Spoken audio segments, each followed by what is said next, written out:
വർഷത്തിലധികമായി ഞങ്ങൾ അനുഭവിക്കുന്ന വേദനയും ദുഃഖവും സങ്കടവും അതിനൊന്നുകൂടി അവർ ഓർമ്മപ്പെടുത്തിക്കൊണ്ട് വീണ്ടും ഞങ്ങളുടെ ഹൃദയത്തെ മുറിവേൽപ്പിക്കുന്ന രീതിയിൽ ഇക്കഴിഞ്ഞ ദിവസം മലപ്പട്ടത്ത് നടന്ന ഒരു പ്രകടനത്തിൽ ധീരജിനെ കുത്തിയ കത്തി അവരുടെ കയ്യിലുണ്ട് എന്ന പ്രകോപനപരമായ പ്രകടനം അവർ നടത്തുകയുണ്ടായി.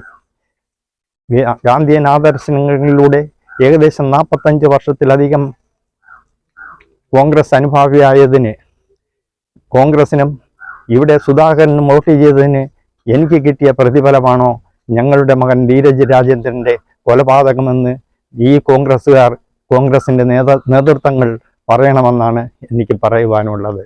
മാത്രമല്ല, ഇവരുടെ കയ്യിൽ ധീരജിനെ കുത്തിയ കത്തിയുണ്ട് എന്ന് പറയുന്നുവെങ്കിൽ ആ കത്തി കൊണ്ട് ഞങ്ങളെ കൂടി, ഇവിടെ ജീവച്ഛവമായി ജീവിക്കുന്ന 3 ജീവനുകളെ കൂടി ഇവർ കുത്തി കൊലപ്പെടുത്തണമെന്നാണ് ഈ കോൺഗ്രസിനോടും കോൺഗ്രസിൻ്റെ നേതൃത്വത്തോടും എനിക്ക് വേദനയോടെ സങ്കടത്തോടെ പറയുവാനുള്ളത്.